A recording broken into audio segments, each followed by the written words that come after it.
After an eventful wet race in Singapore, we head to Japan with a cloud hanging over F1's head as we await to hear if Red Bull exceeded the budget cap last year.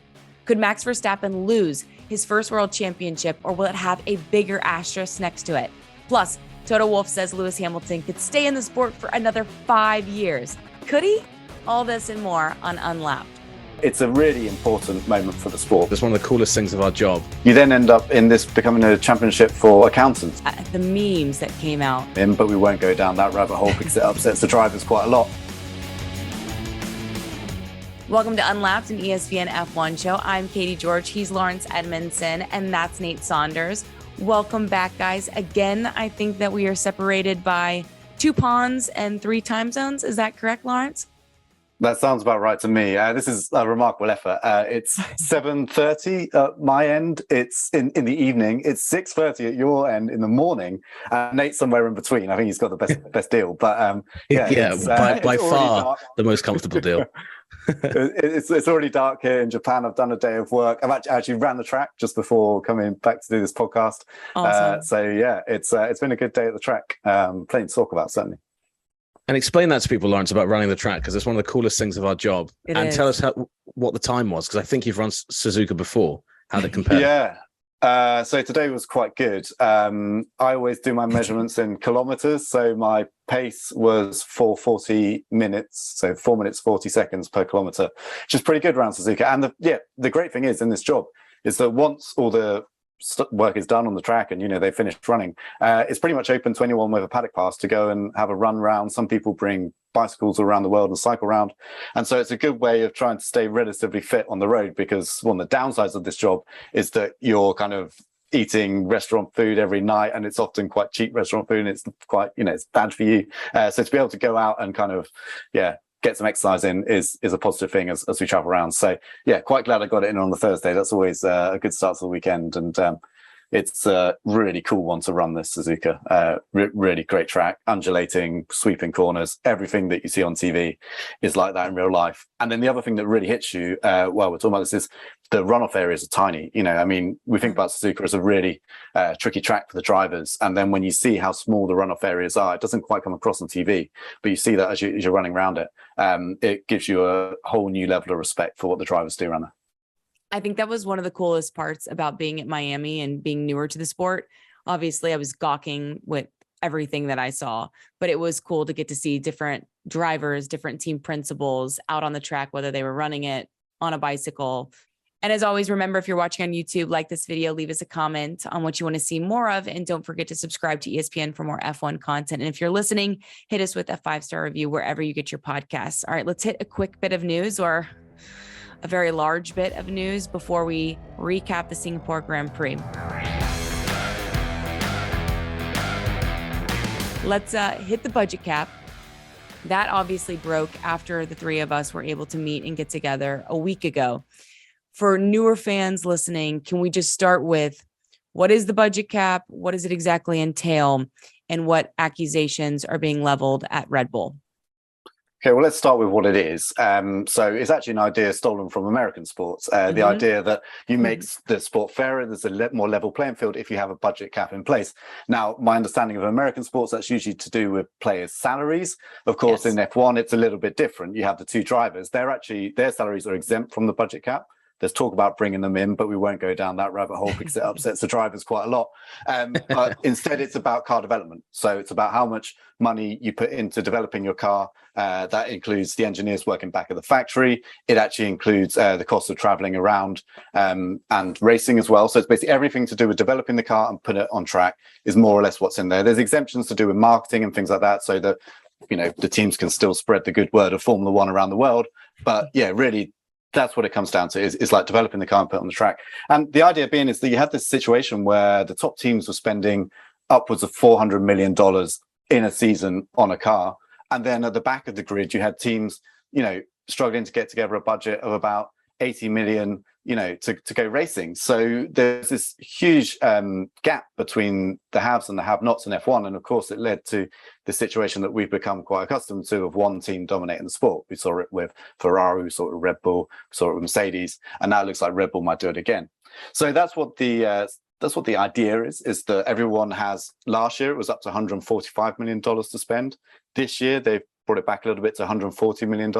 Next year it goes to $135 million, and then it's going to stay around there. But the idea being that all the teams have the same amount of money to play with, and therefore it's that bit fairer. Now, because last year was the first year, we haven't been through this process of teams kind of having their accounts scrutinized on a regulatory level by the FIA. So the FIA have their own accountants who have taken a look at all these accounts, which were submitted in March for the previous season.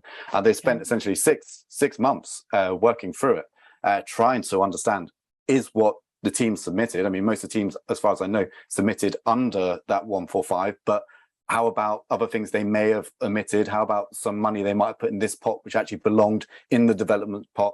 And then has that pushed them over that 145 figure? And that's what we're waiting to hear on. And at the moment, we're at this kind of limbo stage where there's all these rumors about teams that may have broken it. The rumors on Red Bull and Aston Martin may have broken it, but we don't know for certain, because Red Bull are pretty adamant. They're very certain, in fact, that the accounts they submitted were underneath. They're saying about 4 million underneath. And then there's been all this back and forth with the FIA, this auditing process that maybe has brought them closer to it. And the big question is whether it's brought them over it. And that's what we're meant to find out. We were meant to find out on Wednesday, nicely in time for everyone arriving in Suzuka. But the FIA decided they needed more time. They'd already delayed it twice before that. So this is the third delay. And then we should find out on Monday after the Japanese Grand Prix.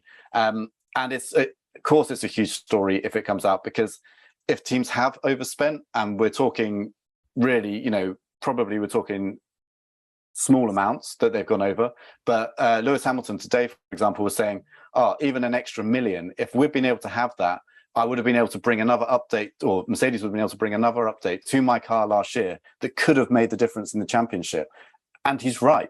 A million will go a long way to manufacturing a new floor, even if it's not redesigning parts, it's just replacing tired old parts. There's minimal bits of performance in that.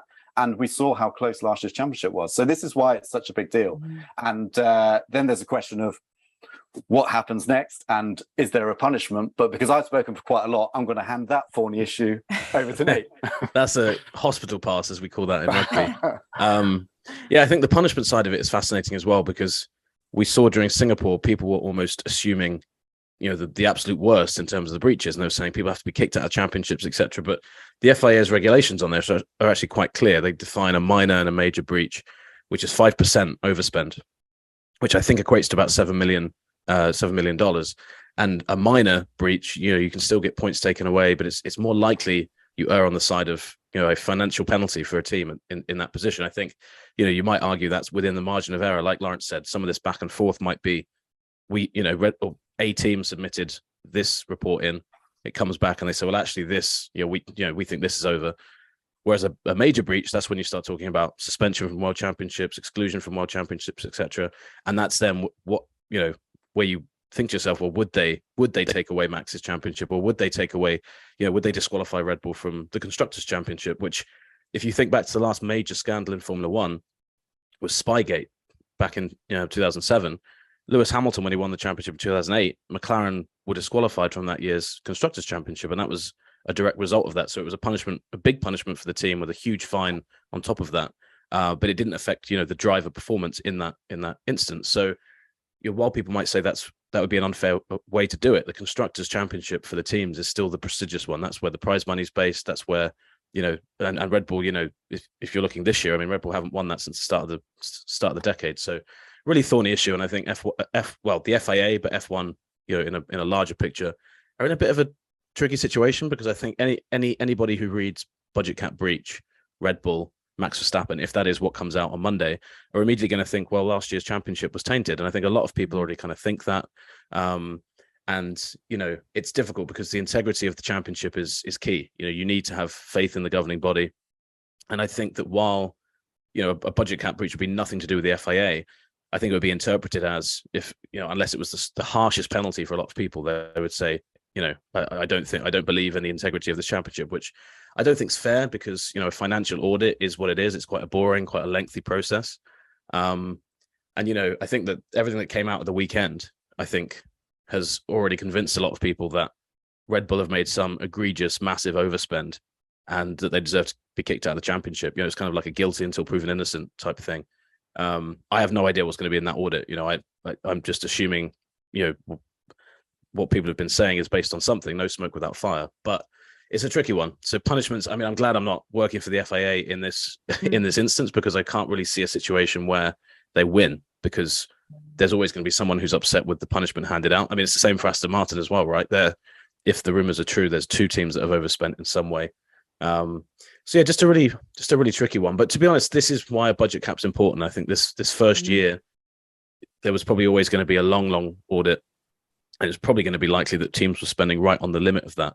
But yeah, a difficult one to really have an opinion on, isn't it? Until we actually know what the deal is. But Laurence is absolutely right about the fine margins. I mean, even look at last weekend, the top three in qualifying were split by 0.5 of a second. And if Lewis had that extra 0.5, whether it be in car performance or whether, it's from his own performance, he's on pole position, and the result of that race at a circuit like that might have been different. And you look at that across the course of a season, small amounts of money could have a big impact. So I think that there's going to be two arguments going on if there's been a breach. One is around the rules, and one is around what the FIA's kind of regulations allow them to penalize people with. And the other one then is going to be kind of, I don't say an ethical one, but a sporting one, of people saying, well, is this fair for a team to get away with a breach if there has been a breach with say quote unquote just a fine? But on the outside looking in, a lot of people are saying, well, these are big F1 teams that can probably get away with paying fines. So you open up a huge hornet's nest here. I'm hoping that just all 10 teams on Monday get their 10 certificates saying they're under. But I think a lot of people, even in that situation, because of all the rhetoric we've had, will say, well, there's been some kind of cover up. So it feels like we're just in this kind of lose-lose situation. Lose-lose. Either way, which is kind of a shame, because you want to have faith in the governing body. I saw Laurence said he'd talked for a while. I've been rambling now for a little bit, but I saw a lot of people saying, the FIA, the way they handled Abu Dhabi last year, it's no surprise they'd try and cover this up. And I think it's really important for people that kind of go down that rabbit hole of, there's such a big difference between the FIA making a mistake in a 5-minute window in Abu Dhabi last year and kind of being clumsy about how they handled it afterwards, having the mistake already been made in the rearview mirror, versus suggesting that they're part of some kind of 6-month conspiracy to, hide some overspend. So I think people have to kind of take a step back from all the emotion of last year and actually wait until all that stuff comes out Monday. Trust the audit process has been fair, which from the time and the fact there's been delays, you would suggest that is the case. And then we can start throwing stones at each other once once that comes out. But I think people are kind of already jumping the gun on exactly what is going to come out. Never have the two of you anticipated reading a budgetary document so much in your entire lives. I mean, I don't even pay this much attention to my finances, let alone right? to other teams. I do think something that. Go ahead, Laurence. So somebody at the FIA, I was asking questions about the process and everything, and they said, well, the document's not even that big, and I think it's about 20 pages. But in the world of the FIA, that is a not very big document. Like, the technical regulations are much longer. So yeah, you get fairly adept at picking out like the right clauses and stuff in documents like that. But yeah, this one is an interesting one, because the other danger is that if you find ways to get around it, if there are ways to kind of just put spending in a slightly different pool that isn't covered by the budget cap, you then end up in this becoming a championship for accountants rather than a championship for engineers and drivers. And that's something that F1 has to be careful with as well. Not only is this about the integrity of the sport, it's also about how this sport develops in the future. If it becomes about how clever you are with your finances, that's not particularly exciting to explain, look, this is how Max Verstappen or Lewis Hamilton won a world championship. It's much more exciting if we talk about the on-track battles or the incredibly novel engineering solutions that the teams come up with. So it's a really important moment for the sport, because the budget cap is there for all the right reasons. It is there to make the sport more exciting, bring it closer together. I know it doesn't look like that's the case after the start of this year, because top 3 teams are still a long way ahead, but over time it should do that. So it's an important moment, and that's why it's so important that the FIA get this right, which is why I completely understand them saying, if they weren't ready to give out these certificates of compliance to the teams that had hit the budget cap, then fair enough if they need a little bit more time, because ultimately we're already however many 10 11 months on from the championship finale in Abu Dhabi last year. So a little bit longer, to find out what happened exactly last year with the finances isn't too bad. It's such a good point, because if Red Bull didn't exceed it, or that's what the findings come out as, you're essentially maybe telling teams, okay, well, there was a loophole, they were able to exploit it. And then every other team is going to say, well, why can't we exploit it moving forward? And they probably will. And they'll try to be able to do that. And then it'll spiral out of control. And then the budget cap is essentially a formality at that point. And we're back to where we were years and years before. So to be really curious to see, how things play out on Monday. And obviously we'll be there to break everything down once it does. How about some good news? If we missed, Toto Wolff came out and said that he had a conversation with Lewis Hamilton about staying in the sport for 5 more years. You were obviously on the ground, Laurence. What did you make of that quote and hearing Toto Wolff say that about his top driver? Yeah, we were a little bit surprised to hear the 5 years come out, but we put the question to Lewis today. He did a media session, and he was adamant that he's staying beyond his current contract. So for those that don't know, his contract expires at the end of next year, so end of 2023. And after that, there was all these question marks about it. We've even had stories about Daniel Ricciardo lining himself up in a reserve drive in case Lewis chooses to walk away at the end of next year. But he is certain he's going to stay with Mercedes longer term. He did say that, at some point, obviously, he'll step back from the sport, but he'll always be a part of the Mercedes brand. He believes a lot in what that company's doing with green technology, with promoting diversity within its workforce and all around the world. So he wants to be a big part of that. And he wants to, I think, hold kind of Mercedes to account on that, but also Formula One. He said there's lots of stuff he still wants to make sure happens in Formula One. And we know all about the hard work he's done to try and understand why people from different backgrounds, often underrepresented backgrounds, aren't making it to these engineering jobs. Where does that start? Well, it starts at school, and finding ways to address that. So I think he wants to see a lot of that through while he's still at the sport, and a big part of it. So yeah, it sounds 100%. He's dropped these hints for a while now that he's really thinking about staying longer than his contract.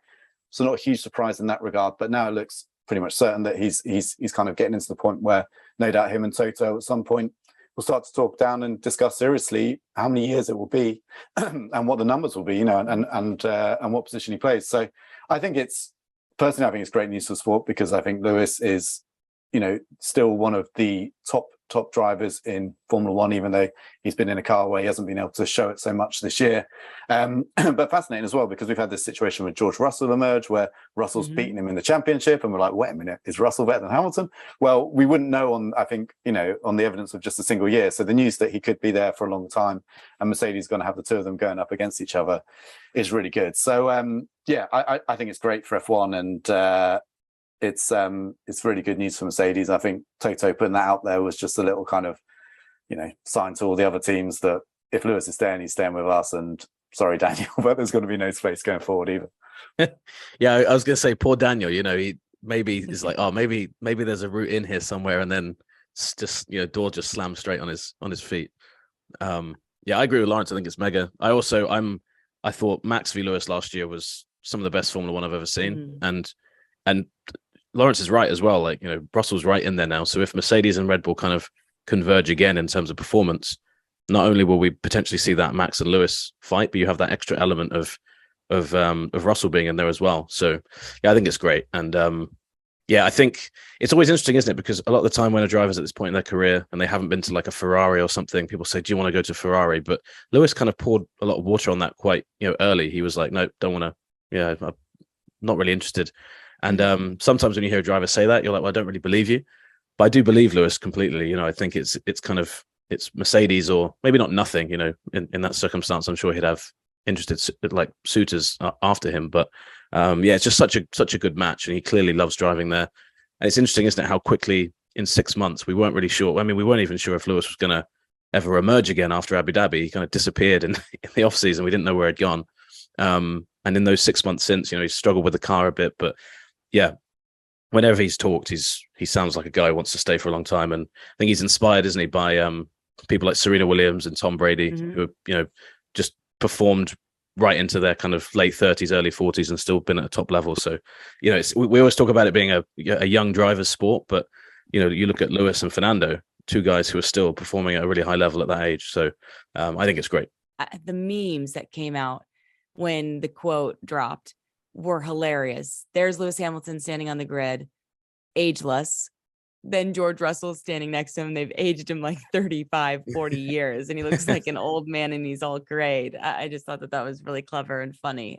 So obviously great news for Lewis Hamilton fans and just fans of the sport. Certainly if he's going to stick around for longer. I'm curious to go back, to last weekend, your thoughts on Sergio Perez's drive, Laurence, and how important of a win it was for him in a Red Bull to become victorious in Singapore. Yeah, I think that's why Red Bull have him at that team. It's so that when Max isn't up there at the front of the grid, they've got someone who can go and win races. And for a while, Checo seemed to have gone off the boil a bit. There's the stories about he hasn't had the updated floor that Max had after Spa, and that's led to some setup compromises. And clearly, the whole setup of that car has moved away from him and more towards Max, which, again, not a big surprise. We know that team is based around Max and winning the championship with Max. So it's good to see Checo, when he gets the opportunity, being there and getting the job done. And I think it was a great race. He said it was one of his best races. Christian Horner said it was his best race. So, I don't disagree with any of that. I think it was a very solid performance. The only thing being is that had Max completed his qualifying lap, he was going to be on pole by something in the region of 8-9 tenths of a second. I couldn't imagine a situation where Checo would have challenged Max had Max started on pole position, unless they got ahead at the start and Red Bull had let them race. So, yeah, it was a great result. But I think you got to remember it was also on a weekend when Max was out of position and then made a bad start and then made a mistake. So all these things went wrong for Max on a track that's not that easy to overtake on either. Max just wanted to do us all a favor and to keep this championship going as we get ready for Japan. I'm curious, there was obviously a long delay, Nate, over the result due to the post-race investigation. Do the processes around penalties, I know we've talked a lot about the FIA, but do the processes around the penalties need to change? Because this isn't the first time we've seen something like this go down. Yeah, I think so. I mean, I think, sometimes, you've got to give the benefit of the doubt. Sometimes there's going to be things that happen in the race, especially in the closing stages, where it's like, look, we need to follow this up with the drivers. What I've never understood in that situation is if the leader of the race has to go see the stewards, I don't understand why Formula One or why the FIA's that doesn't say then, right, push everything back. He's going straight to the stewards. We'll decide then we'll do the podium ceremony. Because I think it's a ridiculous kind of farcical situation to have a guy on the top step of the podium and you're like, well, he might not actually win the race. And it's happened a few times, where people have lost a podium position afterwards in the stewards room. And, if you've watched that race, it's, imagine this winter, but summer in some parts of the world in the World Cup, you see one team celebrating with the trophy. And then an hour later, it's like, well, actually, they've just awarded 2 goals to the team that lost. So they won. And you're like, oh, okay, I just saw them celebrate. What, what's that about? So I think that from a sporting point of view, it's terrible. On that occasion, it was strange as well because, they'd done a warning, they'd had a warning, and then, they'd spoken to Perez again in the car. And I always think as well, when you do a retrospective punishment like that, they know they're dealing with the winner of the race at that point. And I think the stewards, on the whole, try and make the fairest decision they can. But I think when you're like, well, this guy won the race, it must play on your mind in some way. You think, well, if we give him this penalty, he'll keep the win, but we have kind of enforced the rule book. So I just think from a general look point of view, I just think it's pretty awful. And I mean, we Laurence and I, we go to a lot of these races together, and there's been some where you're super frustrated just waiting. I mean, Monza a few weeks ago, we waited about 4 hours for the FIA to confirm the starting order of the grid, and we had all these different kind of grid orders going around, and we were like asking the FIA, what do you think? One team said they thought Alonso was like, Alpine were like, we think Alonso's starting 5th. Then Aston Martin were like, no, we think Alonso's 10th on our grid. Look, if you look at it this way. And, we kept asking the FIA, like, what's the deal here? And they were like, almost kind of perplexed we were asking. It's like, well, people, especially nowadays, like the way sport moves with social media, etc., it's constantly in the now. So I don't think you can have situations like that. The Perez thing, it just seemed like a bit of a formality. I don't know. It seemed like they could have done that in the race. So yeah, I think there's so many things about that need to change. And I know that from a broadcasting point of view, the broadcasters like to have the podium straight after the race. So I totally see why that happens. But I just think if there's a penalty hanging over someone, having a ceremony like that at all is pretty pointless, especially if the driver's only just going into the steward's room to be like, okay, by the way, here's what I was doing. Here's why. Stewards can say, okay, well, we already have been talking about this. Boom, no penalty or penalty. Issue the verdict straight away and then do the podium, because fans still might hate that, but at least they see the legitimate winner on the top step of the podium, or the top three are the top three. So definitely has to change, but I think that's something that probably won't change in the short term, just because it's the way it's always been done. And that's kind of, that's one thing that I think you come to notice in racing, is that a lot of things that have been done for a long time just kind of stay around because that's the way it always has been. Lawrence, you had rain boots on the ground. What's the vibe when you guys are waiting like that? Yeah, frustration, I think, mainly in the media center, because I had a flight at 6 a.m. The race finished around 11 p.m. I think we got the results through around 2 a.m. So I was starting to think, like, how long is this going to last? Because there'll be a point at which I have to cut off. But fortunately, the timing that came through was enough to write the story, pack up my bag, and head to the airport. But it's a tricky one, because again, you want to get this right, and as a sport as technical as F1, you do need these kind of, I mean, it's a weird rule, 10 lengths behind the safety car. Most fans will look at that, they'll be like, well, why do you even need that? But, the whole point of the safety car is it bunches the cars together, usually so that the marshals can attend to something on track. So it is important that the cars are bunched together. And also, you don't want one driver going back from the safety car because he believes he can gain some kind of advantage with not warming his tires because he knows his car is better on the tires or something like that. So there's lots of little reasons why you have these very particular rules, and they're all there for a reason. There's always been something that's happened in the past that's led to a rule going into the sport and regulations. And so it's a tricky one. And the thing with Perez in Singapore is he did it 3 times. So he did it once and he was reprimanded for that again after. Then he did another one during the race, during the second safety car, and he got a warning, like in real-time warning from race control, and then he still did it again, and that's what he got the 5-second penalty for. And the 5-second penalty meant that he was still 2.5 seconds ahead of Leclerc, because Leclerc finished 7.5. So the other problem with it is that when you get a reprimand for one but a 5-second penalty for the other, there's this kind of element of inconsistency, and an in-race warning for another. It's a tricky one. It's not as simple as football, like the ball goes over the line, it's a goal, or it's a throw in, or this is English football, not soccer, I should say, rather than American football. But the same applies to a lot of ball sports, right? It's either in or out.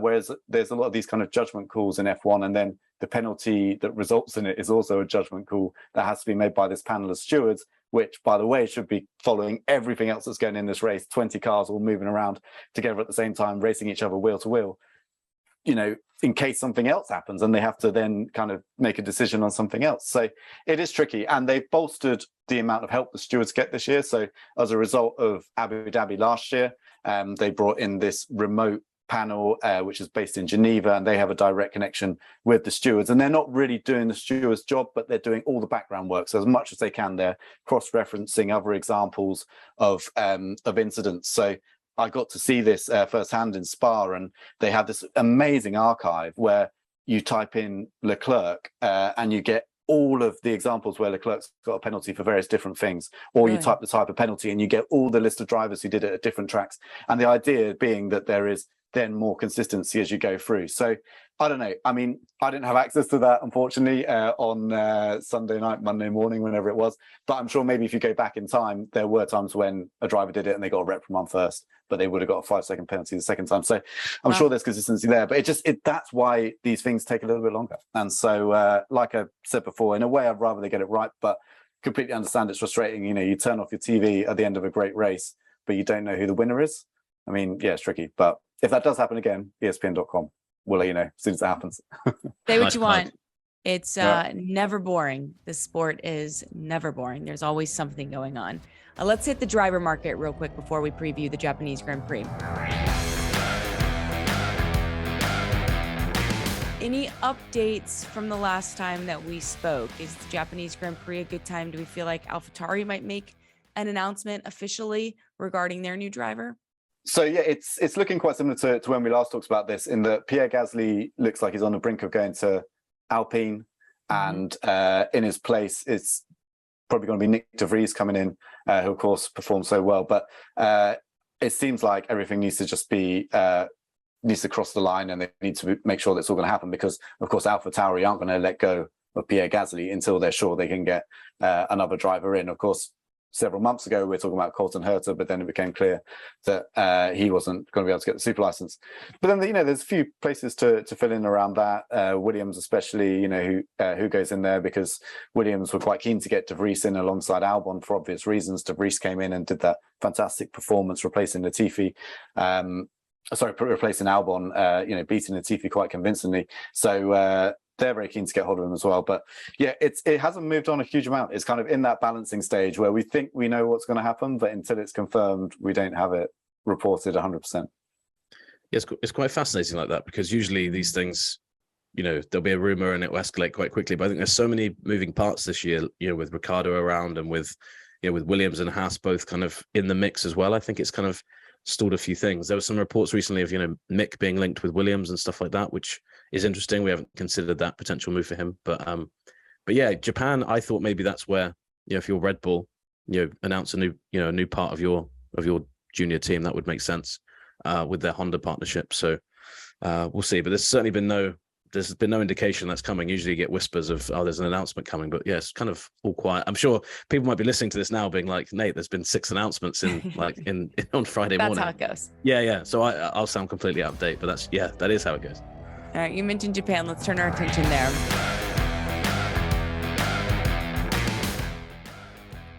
I'm going to have you, Nate, tee us up on all the different scenarios, because I know you like playoff scenarios so much from an American sports standpoint. I was going to say, I felt bad you having to do it a second week running, so that's fine. I was working through it last week, and now I've seen your ESPN.com report, and you've laid it out so beautifully. So please do it for our listeners as well. Sure. So basically, it's much simpler this weekend than in Singapore. In Singapore, it looked very unlikely. You basically have to think, if Max wins the race or if he doesn't win the race this weekend. If he wins with fastest lap, then he's the world champion. Doesn't matter where anyone else finishes. If he wins and doesn't get the fastest lap, Sergio Perez is mathematically still out of the championship. But Charles Leclerc finishing second in that scenario would take the race on to Austin, which I think all of us would, deep down would love to be the outcome, because we were going to be there. It becomes a bit more interesting if he doesn't win the race. So given where the points are at the moment, you've got, So I was just double checking my notes, because this is complicated. So he leads Leclerc by 104 points, Perez by 106 points. Because of countback, the fact that neither of those guys, if they won every race in the season, would win more races than him by the end of the year, he'd win a head-to-head tiebreaker against them. So he basically has to leave Japan 112 points clear. So if he doesn't win the race, and those two scenarios I said don't come true, he basically has to outscore Leclerc by a minimum of 8 points and Perez by a minimum of 6 points, which isn't too difficult, when you start looking at the way points are given out. But he can't win the championship if he finishes 7th or lower. So he's got to finish in the top 6. Preferably he's got to win the race, and he's got to finish ahead of both drivers. If one of them finishes ahead of him, it goes to Austin. So I think that was fairly concise, fairly clear. But basically, if you want Max to win the championship this year, you just got to root for him to drive in the manner that Max usually drives this year, which is just incredibly quick and just kind of faster than everyone. And yeah, I can see him doing it. It's hard to imagine him having 2 bad weekends back to back. And if you want Max to win the championship, you're very, very, very unlikely to be disappointed at the end of the season. So yeah, just hold on. Yeah, it will happen. It's a good horse to back at this point. Yeah, it's a frustrating situation in F1, isn't it? Where we kind of all know that Max is going to be champion, but he's not officially champion yet. And then Nate has this kind of bugbear with F1 is that when they become champions, so let's say Max does it by winning and getting fastest lap this weekend, no questions asked, he's definitely champion. He doesn't then get given the trophy. Then he has to wait until this season award ceremony, just in case somebody appeals something, or I don't know, I mean, obviously what this budget cap's going on at the moment, it's unlikely to affect this year's championship, but just in case something pops up, it doesn't get official. But I know this is Nate's arena, really. It drives me wild, but I've driven Lawrence wild with it over the last few years. But like every time Lewis would win the title early, he'd just get the trophy of like the race he'd won. But even I mean, there was a few years where Austin and Mexico, he finished outside the top 10. And it's like your new world champion, Lewis Hamilton. He's just kind of strolling around the paddock like, yeah, I'm the champ. But it's like, give the man the trophy, like give him, some of the most iconic images in sport are, I don't know, like, John Elway with the Lombardi trophy, or in England, we always have Bobby Moore on the shoulders of his teammates with the World Cup. Like, you don't want to see 6 months later him in a tuxedo just with like a great trophy, by the way, like a really nice trophy. But I always say to F1 fans, I'm like, try and picture it in your head. It's very difficult to imagine the F1 trophy. Whereas if you say, like, think of the Super Bowl trophy or the Stanley Cup, you immediately think of it. You're like, I know exactly what that looks like. I've always thought that's quite interesting. So, but Lawrence is right. If people appeal it, it can change hands late, but it just seems like a sad thing. And I think last year there was a discussion about it between F1 and the FIA, because I think, obviously with American owners of F1 now, they, maybe lean that way as well. But anyway, I didn't even know we were going to rant about that today. So I'm glad Lawrence brought that up. And I will be ranting about it. If Max wins on Sunday, our next podcast, I'll just repeat this rant when he doesn't get his championship. Yeah, I do agree with you. You miss out on that iconic moment by not giving it to the driver in that exact moment. Let's talk about Suzuka for a second, because it's been a while since we've obviously been to this track. What can we expect, Lawrence? And who do you feel like it favors, maybe other than Max?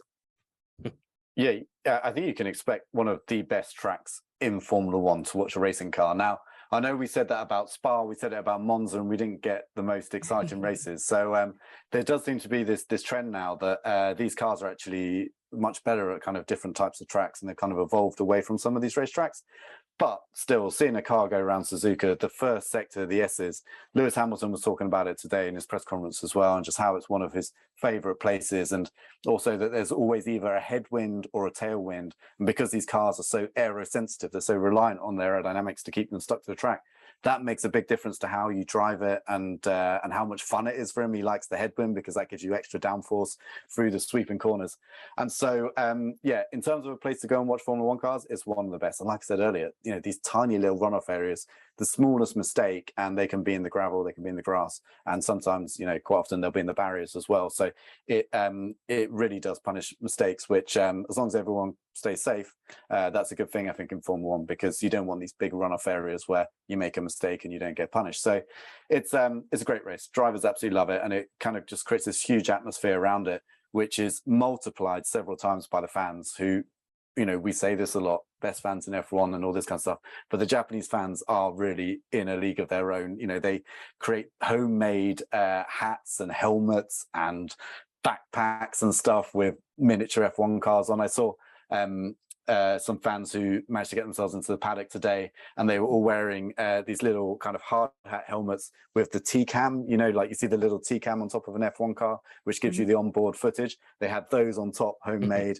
and then they had their own little pit boards, and one said Max Verstappen 2022 world champion, so we know who they're supporting. But there's also these 3 or 4 famous guys, I think there's 3 of them, who have been to races over years and years and years at Suzuka. And when the DRS came into F1, which is the flap in the rear wing that opens up to help overtaking, they decided to create these helmets with a rear wing on top, and then a little pulley so that they could operate their DRS as they walked around the track. And I try and go and find them in the fan zone, because they don't really speak much English. I speak 0 Japanese, but they're always a good laugh, and we always kind of have a chat, and they do the DRS thing, and you try it on and you get a photo.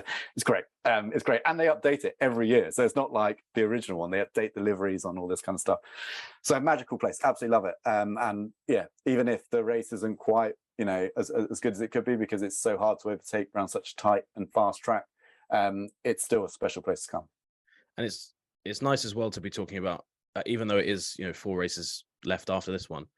For me, growing up, and it might have been the same for Lawrence, in the UK, Japan always felt like a title deciding venue, because it was always right. It was either penultimate race, sometimes I think it was always usually penultimate race, but usually there was a championship on the line when you went there. And I mean, American fans will know all about this, but Japan, the great thing in the UK with it was you'd have to wake up super early. And I remember as a kid waking up super early to watch Damon Hill win in 96. 96. And then in 97, Villeneuve beat Schumacher.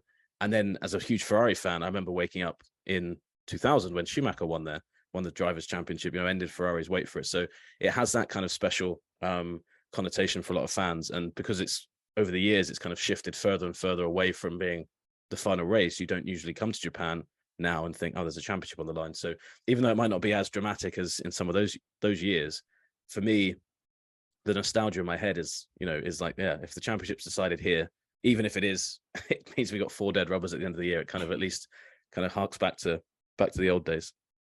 Did you say dead rubbers? Yeah. Does that translate to America? That's just like not at all. So I'm curious. Yeah, I don't know. I've never known where that comes from, but yeah, dead rubber just means a race with nothing riding on it. So I'm sure Laurence has a technical explanation for what it means, but no, I should know. There is an explanation I've looked up before, but I don't know. It's not to do with F1. I think it comes from another sport, but I can't remember off the top of my head what it is. But yeah, it means if somebody wins a championship and you have 4 races left, those 4 races are dead rubbers. Yeah. Dead rubbers. All right, I'm going to add that to my vocabulary. I don't think this is rocking the boat. We can say the Japanese fans are the most creative. Certainly. Yeah, I think that's fair. And probably most dedicated, because even after the sessions have finished, so on a Friday night, it gets dark very quickly here in Japan. So it gets dark around 5:30. So the session finishes, second practice session on a Friday. And then the cars go for scrutineering. So they're taken down to the FIA, they get weighed, checked, all this kind of stuff.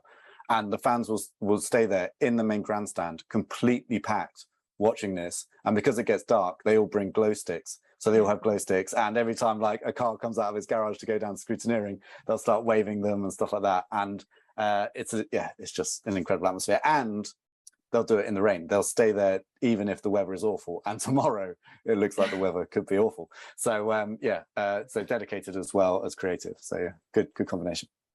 So our stand-in producer today, Tom, standing in for Dave, has just messaged me with the origin of Dead Rubber. If anyone wants to know what that is. I would love to know. So its origin is actually from the card game Rubber Bridge. Don't know if we have any Rubber Bridge players in the podcast. I can't say I'm one. But where in 3 competition game, one team wins once, it scores 100 points or more. If that is done before completing the 3 competitions, the remaining one is said to be a dead rubber. So there you go. I mean, I had no idea that game existed. Now we know. I was going to say now we know about a game and a phrase that came out of it. But yeah, thanks to Tom for that. That was super snappy as well. I can imagine him immediately Googling it as we were talking about it. Oh yeah. See, you come here for all the F1 analysis as well as just being cultured. You're welcome for joining Unlapped. Okay, our favorite part, your favorite part, predictions. And I have last week's. You guys hit on one selection. Do you remember what selection that was? I'm going to say that was Leclerc being second that we got. You did. Yeah, because yes. I think we both said Max. Actually. Oh. No. Laurence, no, I said Leclerc win, so I got that wrong. Yeah, I got it all wrong, I think. So Laurence, you said Charles to win, Max to come in second, and then you had George in the Merc finishing third. Couldn't be more wrong. that was pretty bad prediction. So don't listen to me. Yeah, 2 of those guys didn't finish in the top 6. Yeah, exactly. Nate, you had Max finishing first, Charles finishing second, and Lando Norris finishing third. Oh, yeah. So not far off. I mean, Lando, that to be honest with you, in a normal race wouldn't have been close. But yeah, maybe I was sensing something with McLaren. You just knew that there was going to be so much carnage. Yeah. Let's put it to that. It wasn't just a completely wild stab in the dark. All right, so give me your 3 predictions, your final podium for Suzuka. Laurence, we'll start with you.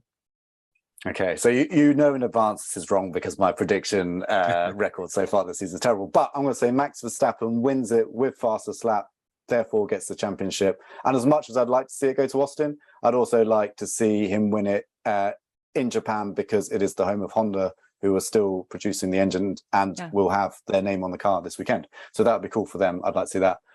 Leclerc second, which means that there'll be a battle over fastest lap, so we won't know exactly whether he's going to win it here or there. That would be exciting. And let's go with Checo Perez third, because I think he's going to build on his victory and have a strong end to the season. Awesome. Okay, nice. I dig it. Written down, noted.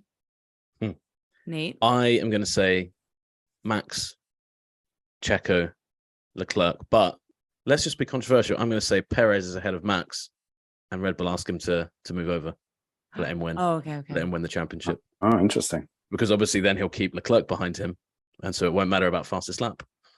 But at that point, that's a conspiracy I can get behind. But yeah, at that point, I think that's fair. You want to wrap it up as soon as possible. At that point, I don't think anybody could blame team orders if it comes down to that. No, and it would be harsh in any situation because you'd say there's still 4 races left. But like Laurence said, there's a big PR win for Red Bull and Honda. So I think if there is that situation, but yeah, I think I've predicted also Max to win the last 7 races. So I just wanted a different. Yeah, I just wanted a different one. I wonder though if because the two of you foresaw so much success in the last few, if you're what's jinxing it and that's what's prolonging the championship. So I'm here for it. Yeah, potentially. I mean, if he doesn't win it this weekend, maybe there's some credence to that because it definitely seems like since we started predicting them, Max went on that huge streak of wins, and then as soon as we were just like, Max is going to win, so we both were just like, whatever. Like he then has Singapore. So yeah, you stopped trying in your predictions. You stopped caring. Yeah, for my favorite segment in this podcast. That's why I put Lando in there. I was like, yeah, Lando could get in the top 3. Nearly right. What time is it local in Japan to race start? When does the race start locally? Good question. I don't know that off the top of my head because in Japan, because we have this sun that sets earlier, they tend to run the whole schedule a little bit earlier.